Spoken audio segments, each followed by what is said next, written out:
Hi, I'm Cathy Thomas. Chef Sandy Kamath, chef owner of Supatra Thai in Yorba Linda, will share her recipe for Panang Curry, one of my favorite Thai dishes. The versatile dish can showcase chicken, tofu, or pork, but this version will feature beef. Sweet, spicy heaven. Welcome, Chef. Thank you. I'm so eager to taste your Panang Curry. And you're going to use beef today, but use other proteins at the restaurant? Yes, absolutely. At the restaurant, we offer this dish with pork, shrimp. You could, if you're vegetarian, it could just be all vegetables, or you add tofu. There's also paneer as an option. You could do a whole bunch of things. Delicious. Let's get started. Great. Okay. We're just going to thinly slice this. So this is a nicely marbled piece of meat, Yes. which means you don't have to cook it as long. Yes. We're going to put this right here.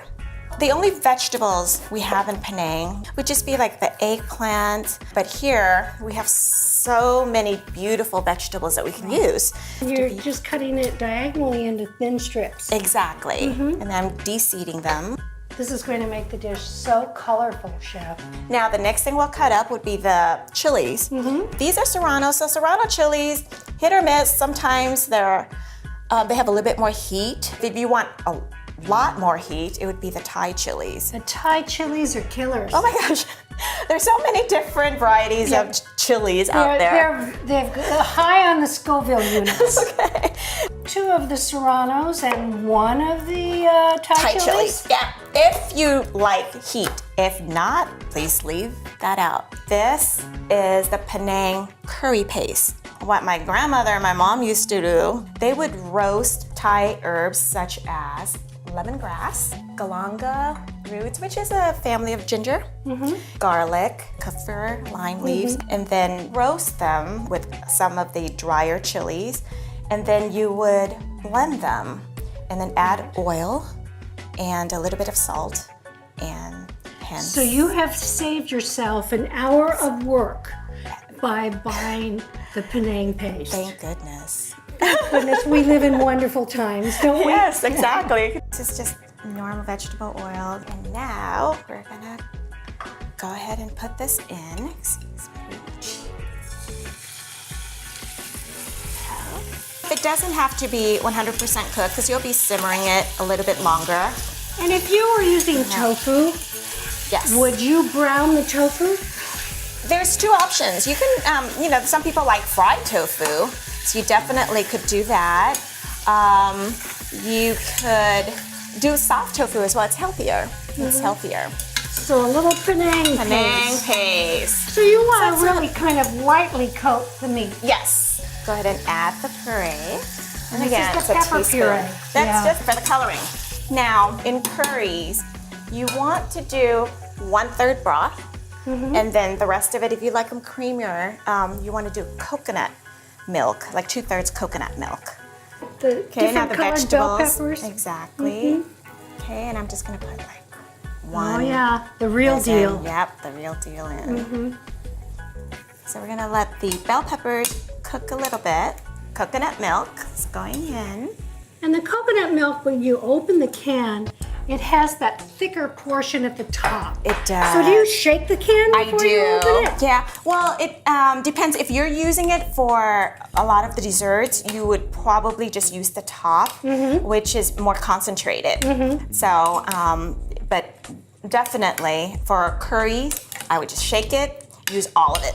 We like to simmer it for a few minutes, and then we add the fish sauce and the sugar in. So does this dish have to be made at the last minute, or can you make it ahead? Actually, curries are, they taste better overnight. So I would say just cook the meat and the curry overnight and then add the vegetables right before you serve it. So now we're going to add the fish sauce. And then as far as sugar, everyone's palate is so different, and you can just do maybe half of the white. If you don't have palm sugar, if you have brown sugar, you can use that as well. We're gonna simmer that a little bit, and then we'll add the basil leaves. So we let that simmer for about 5 to 7 minutes. So you put in about 7, 8 leaves. And if you used Italian regular sweet basil, it'd be fine. Wonderful. Okay. This is jasmine rice. Over? Let's do over. Okay. Because I want those juices to go down into the rice. Don't you? Yes, Yeah. absolutely. Oh, yum. Here's the problem. I would eat this all myself. That's the kind of gal I am. And then you can just, garnish it with a good basil sprig. I can hardly wait to eat. Oh, thank you. Thank you for having me. Thank you so much, Chef You're Sandy. welcome, Appreciate Cathy. it. Here's a quick tip from Melissa's. Make a vegetarian version of this Moroccan couscous if you like, or serve it as a side dish with roast chicken or lamb. Start by roasting the vegetables. And I have some butternut squash that's been cubed and some carrots of different colors that have been cut into 1-inch chunks, and also some sliced onions. So these went into a 400-degree oven for about a half an hour. And I like to get a little bit of gold on them, so I put them under the broiler for about a minute. Next, we want to cook off the couscous. But first, we need to steep the cooking liquid with some beautiful augmentation. So I've got a 1.5 cups of broth, and that can be vegetarian or chicken. I want 2 tablespoons of butter, a teaspoon of ground cumin, and a 1/2 teaspoon of saffron threads. I'm going to add a dash of hot sauce. I like this one because this is Frank's and it's got a nice kick to it, but it also has a little acidity. And I'm going to put this on to come to a boil and then cover it and let it sit for 10 minutes. And that way all those flavors get into the broth.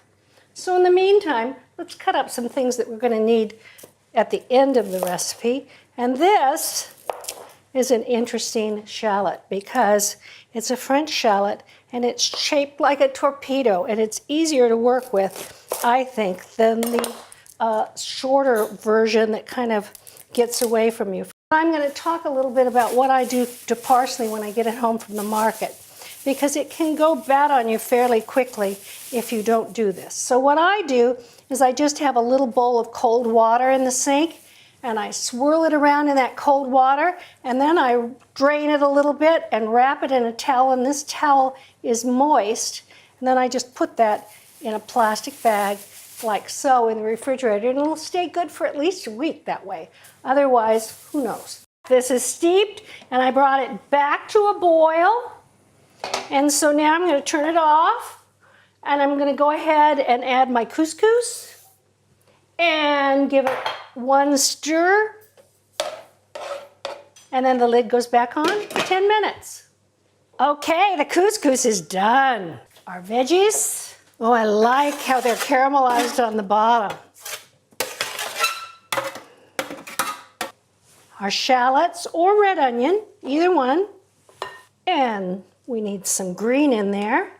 So we're gonna chop up some parsley, and we need to taste. Because generally I put a little bit of salt in the broth, and I forgot to do it today, so I may have to add a little salt. I do. I like to add a little citrus to this. I think it's really helpful, and I'm going to do it in 2 different ways. The first way is this is some olive oil that's infused with lemons. I'm also going to add some pixie tangerines. Now these tangerines come from family farmers in the Ojai Valley, and they really have a wonderful flavor. They're very juicy and sweet. There's our Moroccan couscous. And of course, you can alter this any way you like. If you want to add more sweetness, you could add some chopped dates at the end. You could add some chopped almonds. You could add some raisins if you like. The produce aisles are filled with so many delicious choices. Try something new, have an adventure.